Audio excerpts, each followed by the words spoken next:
J'ai toujours été la plus belle femme de la ville. Depuis que je suis consciente de mon existence, les regards me suivaient partout où je passais. Mon nom est Marceline, et je suis coiffeuse. Propriétaire du salon de beauté le plus célèbre de la région, un endroit où les femmes viennent non seulement pour prendre soin de leurs cheveux, mais aussi pour se sentir faire partie de quelque chose de spécial. Mon salon est mon royaume, et moi, la reine. Tout le monde m'admirait, et je le savais. Mon mari, Javier, était l'homme le plus convoité de la ville avant que nous nous marions. Grand, prospère, avec un sourire qui faisait fondre les cœurs. Ensemble, nous formions le couple parfait, l'exemple du bonheur et de la réussite. Javier et moi nous connaissions depuis l'adolescence. Il a toujours été le genre d'homme qui attirait l'attention, mais c'est avec moi qu'il a décidé de construire une vie. Notre mariage était solide, plein de complicité et de respect. Je me sentais complète, épanouie. Jusqu'à ce qu'elle arrive. Je me souviens du jour où j'ai entendu les premiers commentaires. « Tu as vu la nouvelle habitante ? Elle est éblouissante. » Les gens chuchotaient, et je faisais semblant de ne pas y prêter attention. Après tout, j'étais Marceline, la plus belle femme de la ville. Rien ne pouvait ébranler ma position.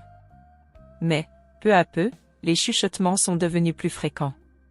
Les femmes parlaient d'elle avec envie, les hommes avec désir. Même Javier, lors d'un dîner, a mentionné casualement, on dirait que nous avons une nouvelle star en ville. Cette phrase a résonné dans mon esprit comme un glas funeste. J'ai souri, mais intérieurement, j'ai senti un frisson me parcourir l'échine. Qui était cette femme qui parvenait à susciter autant d'intérêt ? J'ai décidé que je devais la rencontrer, voir de mes propres yeux ce qui fascinait en tout le monde. Un jour, elle est entrée dans mon salon. La clochette a retenti, et elle était là.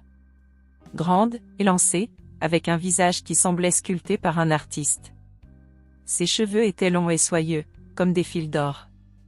Elle a souri et a demandé une coupe.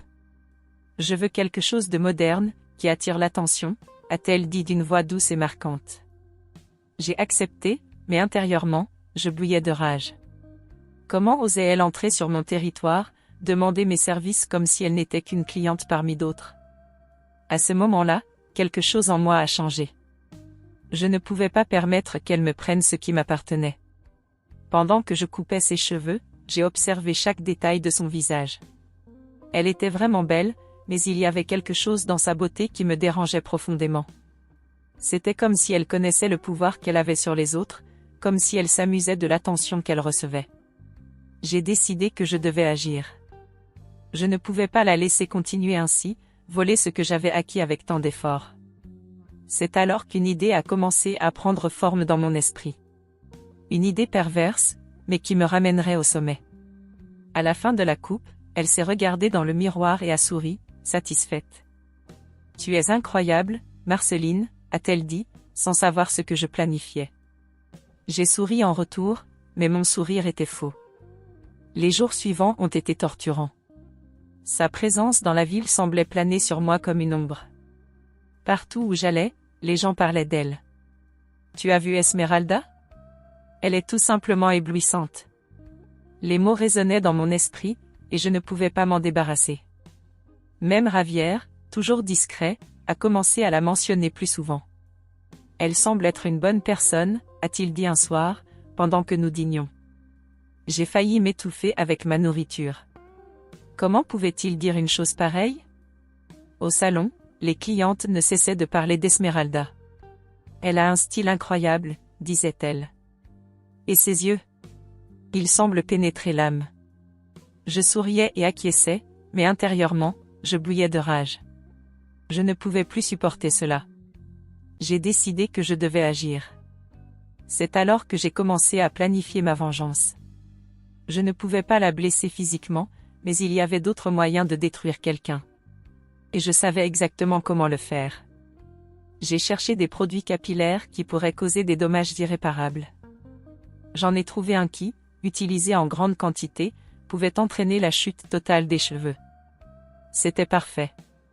Je l'ai gardé dans un endroit sûr, attendant le bon moment. Tout ce dont j'avais besoin, c'était qu'Esmeralda revienne dans mon salon. Et elle est revenue. Quelques semaines plus tard, elle est entrée à nouveau, disant qu'elle voulait faire une hydratation. Mes cheveux ont besoin de soins, a-t-elle dit en souriant.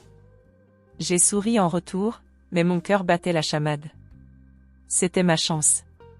Pendant que j'appliquais le produit sur ses cheveux, mes mains tremblaient légèrement. Je savais que ce que je faisais était mal, mais la jalousie et le désir de vengeance parlaient plus fort. Elle a fermé les yeux, se détendant, sans se douter de rien. Je me suis assuré d'appliquer une quantité généreuse du produit, garantissant qu'il pénètre profondément dans ses mèches. Ça va être magnifique, ai-je dit, mentant effrontément. Elle a remercié, confiante, et j'ai ressenti un mélange de satisfaction et de culpabilité. Quand elle est partie, je me suis senti soulagé. Maintenant, il ne restait plus qu'à attendre. Je savais que dans quelques jours, le produit ferait effet, et elle ne serait plus la plus belle femme de la ville. Je me suis sentie puissante, comme si j'avais repris le contrôle de la situation. Mais, en même temps, une petite voix dans mon esprit murmurait que j'avais franchi une ligne dont je ne pourrais jamais revenir. J'ai ignoré cette voix. J'étais Marceline, et je ferais tout ce qui était nécessaire pour garder ma place. Ce soir-là, alors que je me préparais à dormir, j'ai regardé Ravière, déjà allongé à côté de moi. Il semblait distant, comme s'il pensait à quelque chose qu'il ne voulait pas partager. Je me suis demandé s'il était lui aussi sous son charme. Mais je ne pouvais pas lui demander. J'étais Marceline, et je devais garder mon apparence intacte. Les jours suivants ont été remplis d'anxiété. Je me surprenais à regarder mon téléphone, attendant des nouvelles d'Esmeralda. Jusqu'à ce que, finalement, elles arrivent.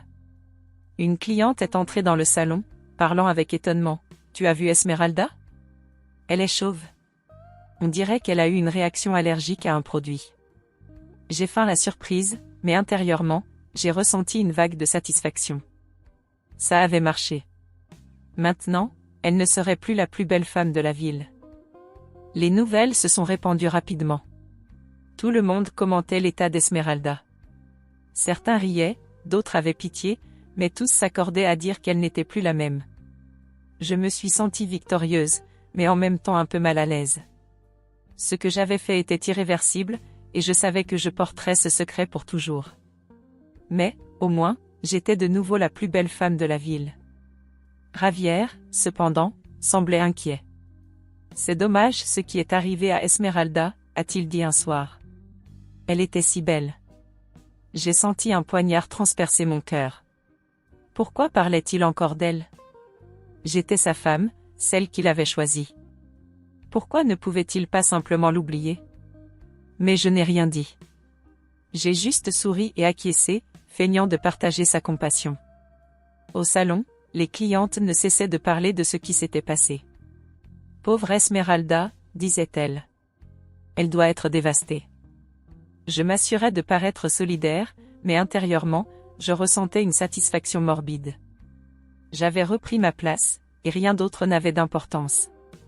Ou du moins, c'est ce que je pensais. Le temps a passé, et Esmeralda a disparu de la vie publique. On disait qu'elle se cachait, honteuse de son apparence. Je me suis sentie soulagée, mais en même temps un peu coupable. Ce que j'avais fait était cruel, et je le savais. Mais je ne pouvais pas revenir en arrière. J'étais Marceline, et je serais toujours la reine de la ville. Jusqu'à ce qu'un jour, j'apprenne qu'Esmeralda avait été internée dans un hôpital psychiatrique. La nouvelle m'a choquée. Je ne m'attendais pas à ce qu'elle réagisse de cette manière. La culpabilité a commencé à me ronger, mais je ne pouvais pas admettre ce que j'avais fait. J'étais Marceline, et je devais maintenir mon apparence.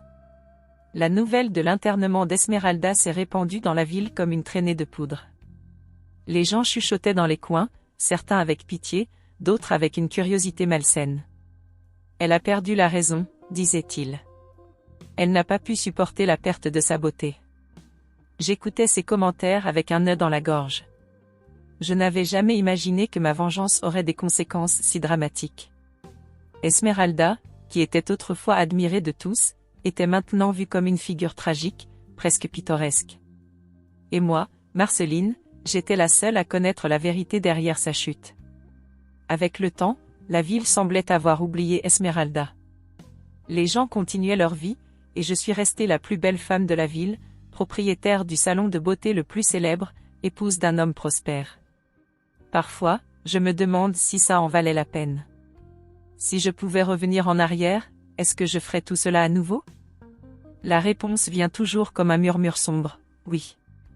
Je ferai tout à nouveau, parce que je suis Marceline, et rien ni personne ne peut me prendre ce qui m'appartient. Alors, avez-vous aimé cette histoire? J'espère que vous avez apprécié chaque seconde. Likez la vidéo et abonnez-vous à la chaîne pour ne manquer aucun contenu futur. Dites-moi dans les commentaires ce que vous en avez pensé, j'adorerais savoir ce que vous en pensez. À la prochaine. Je vous attends.